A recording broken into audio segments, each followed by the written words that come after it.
বহুদিন আগের কথা, কত বছর আমরা জানি না। একজন প্রতাপশালী বাদশা ছিল, এখনকার বিশ্ব নেতাদের মতোই পরাশক্তি, ওই যে আসহাবুল কাহাফের মতো, বা ওই নমরুদের মতো, বা ওই যে ফেরাউন তার মতো একজন প্রতাপশালী বাদশা ছিল। তার অধীনে একজন বড় জাদুকর ছিল। কি ছিল? আচ্ছা, মজা আছে, ভালো করে বোঝেন। একটা বড় জাদুকর ছিল। এখনো কিন্তু বহু কান্ট্রি এই জাদুবিদ্যার চর্চা করে, আপনারা জানেন না। ভিতরে ভিতরে জাদুবিদ্যার চর্চা এখনো চলছে। আর এই জাদু সত্য, জাদু সত্য, চোখের বদনজরও সত্য। সায়েন্স বিশ্বাস করুক না করুক, এগুলো সত্য। কারণ কোরআন বলেছে সত্য, ব্যাস সত্য। জিন সত্য নাকি মিথ্যা? ফেরেশতা সত্য না মিথ্যা? কবরের আযাব সত্য না মিথ্যা? এগুলো তো চোখে দেখা যায় না, বিশ্বাস করলেন কিভাবে? এই চোখে দেখা যায় না বিশ্বাস করেছেন বলেই তো আপনি মৌলবাদী। চোখে দেখা যায় না, অহেতুক বিশ্বাস করছেন, অতএব আপনি একজন মৌলবাদী মানুষ। বুঝতে পারছেন তো? এই বিষয়গুলো বিশ্বাস না করলে কি আপনি মুমিন হতে পারবেন? আচ্ছা, কবরের আযাব সত্য না মিথ্যা আমরা বিশ্বাস করেছি, তোমরা মরার পরে বিশ্বাস করো। আমরা মরার আগেই বিশ্বাস করেছি, তোমরা মরার পরে বিশ্বাস করো। তারপর তোমরা পাক্কা মৌলবাদী হয়ে যাবে।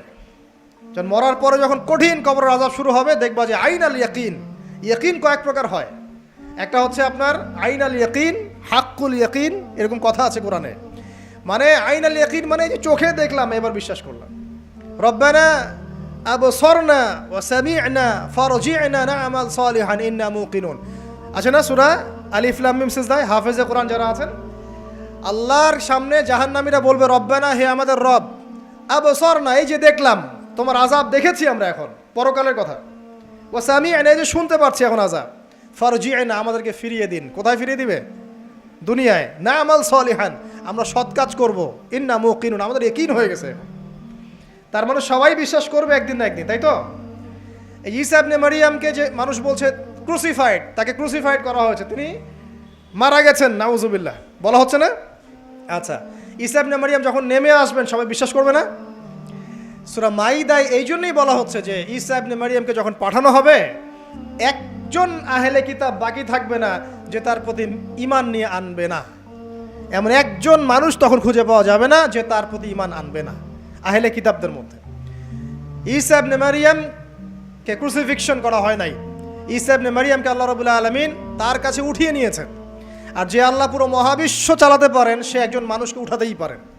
এটার এমন কি বিষয় যে আল্লাহ রাব্বুল আলামিন আপনার দেহের মধ্যে রূহ রেখে দিয়েছেন, যার হুকুমে বের হয়ে চলে যাবে, সে আল্লাহ রাব্বুল আলামিন রাসূল সাল্লাল্লাহু আলাইহি ওয়াসাল্লামকে মেরাজে উঠিয়েও নিতে পারেন। সিম্পল। এটা অবিশ্বাস করার কি আছে? আসুন সামনে যাই। এখানে যে বিষয়টা, যে বহুদিন আগে এরকম প্রতাপশালী বাদশার অধীনে একজন জাদুকর ছিল।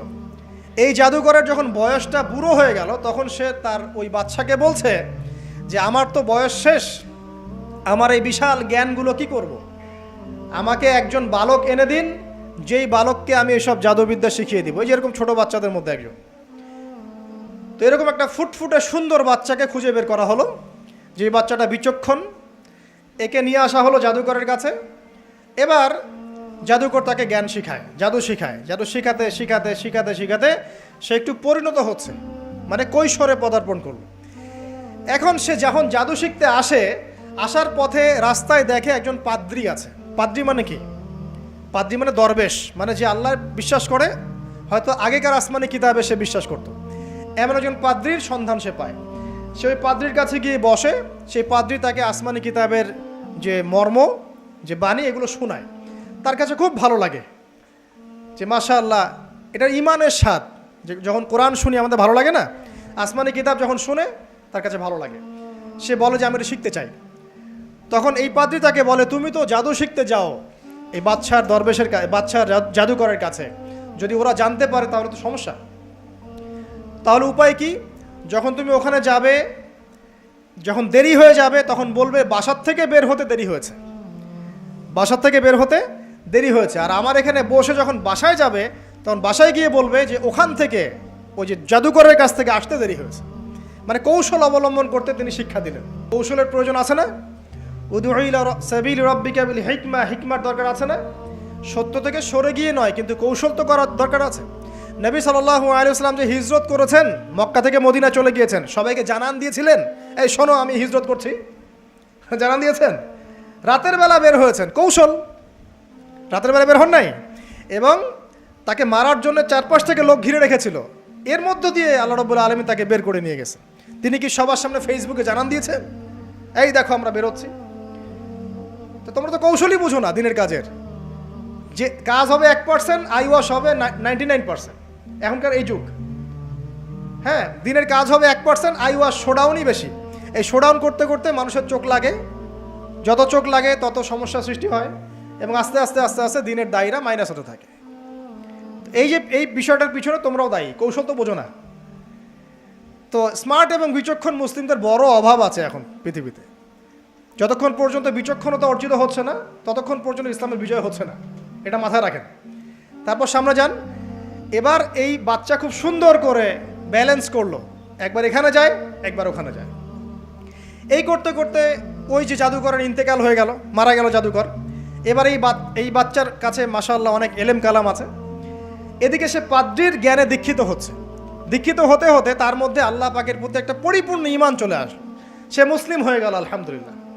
তো মুসলিম হওয়ার পরে একদিন সে যখন বাদশার কাছে যাচ্ছে, রাস্তায় একটা বিশাল জন্তু দেখা যাচ্ছে, বিশাল জন্তু, কীরকম জন্তু আমরা জানি না। ঠিক ওই যে দাব্বাতুল আরদ সামনে বের হবে, কিয়ামতের 10টা নিদর্শন আছে বড় বড়, তার মধ্যে একটা হচ্ছে দাব্বাতুল আরদ, জমিন থেকে ফুড়ে একটা প্রাণী বের হবে। আর এখন মানুষ এগুলো বিশ্বাস করবে না, আমি জানি। 2 দিন পর নাসা যখন বলবে তখন বিশ্বাস করবে। কথা কি বুঝতে পারছেন? তবে প্রাণী এই পৃথিবীর নিচে আছে। রাসূল সাল্লাল্লাহু আলাইহি ওয়াসাল্লাম বলছেন 10টা আলামত না আসা পর্যন্ত কিয়ামত হবেই না। তার মধ্যে একটা হচ্ছে দাব্বাতুল আরদ, জমিন থেকে একটা প্রাণী বের হবে, এবং এই প্রাণী শুধু বেরই হবে না, মানুষের সাথে কথাবার্তা বলবে। এবার মানুষের সাথে কথা বলবে প্রাণী, বিশ্বাস করছেন? এখন বিশ্বাস করছেন না জানি, কিন্তু প্রাণী মানুষের সাথে কথা বলবে। আল্লাহ পাক বলাতে পারেন না? পারেন। আচ্ছা সামনে যান। ওই প্রাণী যখন দাঁড়িয়ে আছে রাস্তায়, এখন এই বালক বলছে আজকে আমি প্রমাণ করে নিব যে আল্লাহর আনুগত্যশীল ওই পাদ্রী সঠিক নাকি ওই জাদুকর সঠিক। এবার সে একটা ইট হাতে নিল, পাথর হাতে নিয়ে এসে বলছে, আল্লাহ তোমার কাছে যদি ওই জাদুকরের কাজের চাইতে এই পাদ্রীর কাজ বেশি পছন্দনীয় হয়, এই ইটের আঘাতে এই জন্তুকে তুমি মেরে ফেলো আল্লাহ। এ বলেছে বিসমিল্লাহ বলে পাথর নিক্ষেপ করলো, নিক্ষেপ করার সাথে সাথেই জন্তু ডেড। তখন তার আইন আল ইয়াকিন, হাক্কুল ইয়াকিন হয়ে গেল যে হ্যাঁ, আল্লাহর কাছে এই পাদ্রীর আমলই সবচেয়ে বেশি পছন্দনীয়। তার আর মনে কোনো সংশয় থাকলো না। কিশোর মানুষ না, কতটুকুই বা বোঝেন নাই? এবার তার মধ্যে একটা ইয়াকিন চলে আসলো এবং সে পরিপূর্ণ মুমিন মুসলিম হয়ে গেল। এবার যখন সে রাজ দরবারে যায়, তার কাছে পেশেন্ট আসে, মানে একজন মানুষ এসেছে, সে বলছে যে আমার চোখে সমস্যা। সে চোখে হাত দেয়, হাত দিয়ে বলে যে আপনি আল্লাহর প্রতি ঈমান নিয়ে আসেন, আমি আল্লাহর কাছে দোয়া করব, চোখ ভালো হয়ে যাবে। এভাবে পেশেন্ট আসে, সে বলে আল্লাহর প্রতি ঈমান নিয়ে আসেন, আমি দোয়া করব, ভালো হয়ে যাবে। এভাবে আস্তে আস্তে তার নাম এবং খ্যাতি ছড়িয়ে পড়তে লাগলো। যেই তার কাছে আসে সে বলে আগে মুসলিম হন, ইমানদার হন, আল্লাহর প্রতি বিশ্বাস করেন, আমি দোয়া করব, ভালো হয়ে যাবে। চোখ অন্ধ ভালো হয়ে যাচ্ছে, কুষ্ঠরোগী ভালো হয়ে যাচ্ছে, হ্যাঁ, প্যারালাইজড রোগী ভালো হয়ে যাচ্ছে, আলহামদুলিল্লাহ। নবী ঈসা আলাইহিস সালাম এমনটা করেছিলেন না? আল্লাহ পাক চাইলে করতে পারেন। একদিন ওই রাজ দরবারের একজন মন্ত্রী আসছে, এবার ওই রাজার একজন এমপি সাহেব, তার চোখে সমস্যা, সে আসছে, এসে বলছে যে আমার এই চোখের সমস্যা, আমার চোখটাকে ভালো করার দরকার, তোমার কাছে কোনো ওষুধ আছে নাকি? সে বলছে যে আপনি আল্লাহর প্রতি ঈমান নিয়ে আসেন, আমি আল্লাহর কাছে দোয়া করব, আপনি ভালো হয়ে যাবেন। এবার সে আলহামদুলিল্লাহ ঈমান নিয়ে আনলো এবং সে ভালো হয়ে গেল। এই ভালো হয়ে যাওয়ার পরের দিন যখন সে আবার ওই পার্লামেন্টে গিয়েছে আর কি, ওদের তৎকালীন রাজদরবারে, এবার রাজা ওকে দেখে বলছে যে তোমার তো চোখ অন্ধ ছিল, কিভাবে শেফা লাভ করলে? তো সে বলে না কিভাবে শেফা লাভ করলো, সে বলতে চাচ্ছে না, কারণ সে আজ করছে যে বললে সমস্যা হবে। তো এক পর্যায়ে তাকে খুবই পিটুনি দেওয়া হচ্ছে, রিমান্ডে নিয়ে গিয়ে কঠিন মাইট দেওয়া হচ্ছে। এক পর্যায়ে সে মারের যন্ত্রণা সহ্য করতে না পারে বলে ফেললো যে ওই বাচ্চা, তার কাছে গিয়ে আমি আরোগ্য লাভ করেছি এবং সে আমাকে বলেছে যে তার রবের প্রতি ঈমান নিয়ে আসতে, তাহলে আমি শেফা লাভ করব। এই বাচ্চা এখন বলছে ফেরাউনের মতো যে আয়না রব্বুকুমুল আ'লা, আমি তো তোমাদের রব, নমরুদের মতো আমি তো তোমাদের রব, ঠিক আছে, আমি ছাড়া তোমাদের কে রব আছে? আমি তো জানি না যে আমি ছাড়া তোমাদের কোনো ইলাহ আছে। এবার এই লোকটাকে হত্যা করা হলো, এই এমপি সাহেবকে হত্যা করা হলো, বিকজ সে ঈমান নিয়ে আসে। এবার সেই বালককে ডেকে আনা হচ্ছে, বলা হচ্ছে বলো তুমি নাকি তোমার রবের নাম দিয়ে মানুষের ট্রিটমেন্ট করা শুরু করেছো। তখন সেই বালক বলছে হ্যাঁ, আমি এক আল্লাহর প্রতি বিশ্বাস করি এবং তার রাসূলের প্রতি বিশ্বাস করি, তার প্রেরিত আসমানি কিতাবে বিশ্বাস করি। এখন রাজা বলছে আমি ছাড়া তোমাদের কোনো ইলাহ আছে আমি তো জানি না। এই সৈন্যবাহিনী শোনো, এই বালককে ধরো, ধরে নিয়ে গিয়ে উঁচু পাহাড়ে নিয়ে যাও, ওখান থেকে ফেলে দাও। কথা বুঝতে পারছেন? এবার তাকে নিয়ে যাওয়া হলো, ক্রস ফায়ার দেওয়া হবে, এবার উপরে নেওয়া হয়েছে, একদম পাহাড়ের উপরে। এবার ওই বালক উপরে উঠে একটা দোয়া করছে, এই দোয়াটা সবাই শিখে নেন। ওই বালক উপরে উঠে দোয়া করছে আল্লাহুম্মা কফিনিহিম বিমা শি'তা, আল্লাহুম্মা কফিনিহিম বিমা শি'তা, আল্লাহুম্মা কফিনিহিম বিমা শি'তা। পাহাড় থরথর করে কাঁপা শুরু করলো এবং ওই সৈন্যবাহিনী পাহাড় থেকে পড়ে গেল, বালকের কিচ্ছু হলো না। আমি কিন্তু বানোয়াট কোনো গল্প বলছি না, এটা কোরআন থেকে বলছি এবং এটা তাফসির। আপনি যে কোনো তাফসির পড়েন, মারিফুল কোরআন, তাফসির ইবনে কাসির, জালালাইন পড়ে দেখেন, জাস্ট পড়ে দেখেন আমার সাথে ডিবেট করার আগে। এবার সে বালক হেঁটে হেঁটে চলে আসলো রাজদরবারে। আবার কি ব্যাপার, তুমি মরো নাই? না, আল্লাহ আমাকে বাঁচিয়েছেন, আমার রব আমাকে বাঁচিয়েছেন।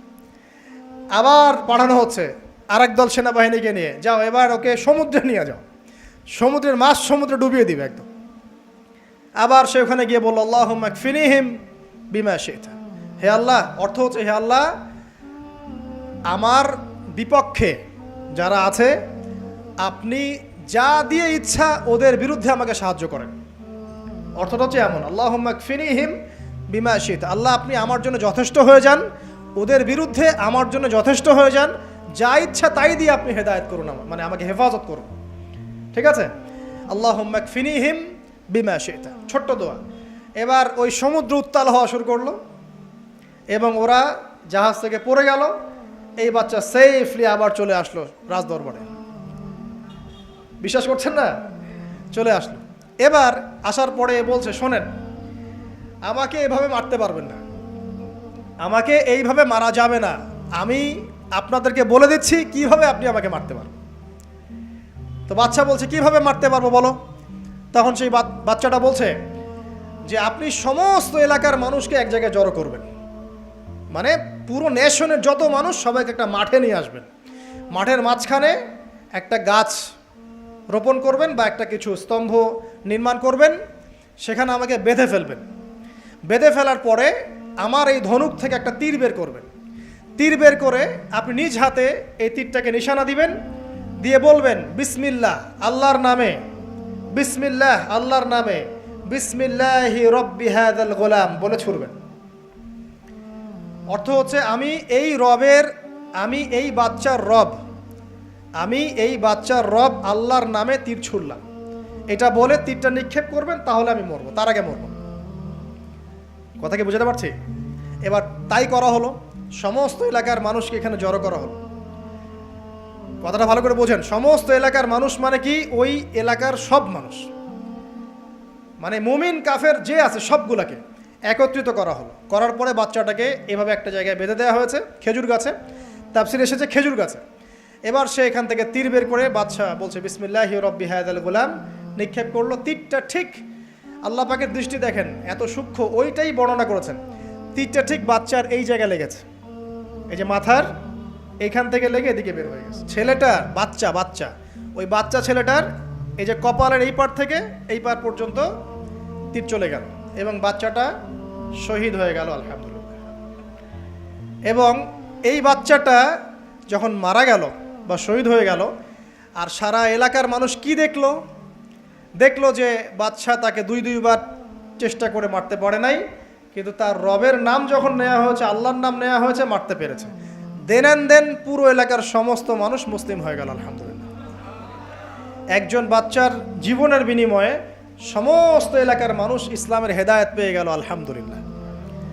এবার বাচ্চার মাথা তো আরো খারাপ, একটাকেই সামলাতে পারছিলাম না, এবার তো সমস্ত এলাকার মানুষ মুসলিম হয়ে গেছে। এখন কি করবেন? এখন সেনাবাহিনীকে আদেশ করা হয়েছে সমস্ত মানুষগুলোকে জড়ো করো, জড়ো করে একটা গর্ত খোঁড়ো, একটা গর্ত খুঁড়ে সেখানে আগুন জ্বালাও, আগুন জ্বালিয়ে সমস্ত মানুষকে ফেলে দাও। দৃশ্যটাকে কল্পনা করতে পারছেন? একটা পুরো এলাকার মানুষকে একটা মাঠের মধ্যে একত্রিত করে সেখানে আগুন জ্বালিয়ে সবাইকে সেখানে ফেলে দেওয়া হলো এবং তারা চতুর্দিক থেকে এটাকে অবলোকন করতে লাগলো, মজা উপভোগ করতে লাগলো। এটাই আল্লাহ পাক বলছেন, কুতিলা আসহাবুল উখদুদ ইয হুম আলাইহা কুউদ ওয়া হুম আলা মা ইয়াফআলুনা বিল মুমিনিনা শুহুদ। শেষ পর্যায়ে তাফসীরে এসেছে, শেষ পর্যায়ে একজন মায়ের কোলে একটা ছোট্ট বাচ্চা ছিল। তো সেই মা নিজে লাভ দিবে এটাতে তার কোনো সমস্যা নেই, কিন্তু বাচ্চাটাকে নিয়ে লাভ দেওয়ার জন্য সে ইতস্তত বোধ করছে। তখন আল্লাহ রাব্বুল আলামিন সেই ছোট্ট বাচ্চাটার কোলে, সেই ছোট্ট বাচ্চাটার জবানের মধ্যে আল্লাহর কুদরত নিদর্শন নাজিল করলেন। ওই বাচ্চাটা কথা বলা শুরু করলো। সেই বাচ্চাটা বলল, ইয়া উম্মা, হে আমার মা, লা তাখাফি, তুমি ভয় করো না, ফাইন্নাকি আলাল হক, কারণ আপনি সত্যের উপর আছেন, লাভ দিন। যারাই সে অগ্নিকুণ্ডে সেদিন লাভ দিয়েছে তারাই জান্নাতের স্বাদ পেয়েছে, আলহামদুলিল্লাহ। এই হলো আসহাবুল উখদুদের ঘটনা, যেটা আল্লাহ রাব্বুল আলামিন সূরা বুরুজের মধ্যে বলেছেন। এখানে একটাই শিক্ষণীয় বিষয়, ঈমান এর শক্তি, একজন ছোট্ট বালকের মধ্য দিয়ে কিভাবে আল্লাহ রাব্বুল আলামিন পুরো নেশনকে হেদায়েত করতে পারেন, এবং আল্লাহ রাব্বুল আলামিন সমস্ত পরিকল্পনার উপরে মহা পরিকল্পনাকারী, এবং আল্লাহ সুবহানাহু ওয়া তাআলা তাদেরকে চিরস্মরণীয় করে রেখেছেন কোরআনের পাতায়। কিয়ামত পর্যন্ত মানুষ এই ঘটনা পড়বে, তাদের থেকে শিক্ষা গ্রহণ করবে না? তা আল্লাহ রাব্বুল আলামিন সবচেয়ে বেশি স্মার্ট না আমরা সবচেয়ে বেশি স্মার্ট? এরপরে আল্লাহ রাব্বুল আলামিন বলছেন যে তারা ঈমান আনা ছাড়া অন্য কোনো অপরাধ করে নাই। এই মুমিন যারা ছিল, আগুনে লাফ দিয়েছে, এদের কি কোনো অপরাধ ছিল? এদের কোনো অপরাধ ছিল? কি অপরাধ ছিল? তারা শুধুমাত্র কি ছিল? মুমিন ছিল। ঈমান আনার ফলে তাদের এই পরিণতি হয়েছে, তাদেরকে অগ্নিকুণ্ডে লাফ দিতে তারা বাধ্য হয়েছে। যারা দিয়েছে তারা কি জান্নাতি না জাহান্নামী? জান্নাতি। ওই যে বালক যে একা দৃষ্টান্ত স্থাপন করে গেল এবং পুরো নেশনকে হেদায়েত দিয়ে গেল, এই বালক সফল না ব্যর্থ? আল্লাহ রাব্বুল আলামিন যদি চান তাহলে এরকম একজন দুইজন মানুষকে দিয়েও পুরো নেশনকে হেদায়েত করাতে পারেন, এবং যেটা হয়ে গেছে আগে সেটা এই যুগেও সম্ভব না? শুধু সম্ভবই না, বরং আপনাদের চোখের সামনে এটা হয়েছেও, কিন্তু আপনারা সেটা বুঝতে পারেন নাই। আপনাদের চোখের সামনে যুগের পর যুগ এমন ঘটনা ঘটেছেও, কিন্তু আপনারা হয়তো বুঝতে পারেন নাই, ধরতে পারেন নাই। আল্লাহ রাব্বুল আলামিন এমন মানুষদেরকে দিয়ে পুরো নেশনকে হেদায়েত করেন।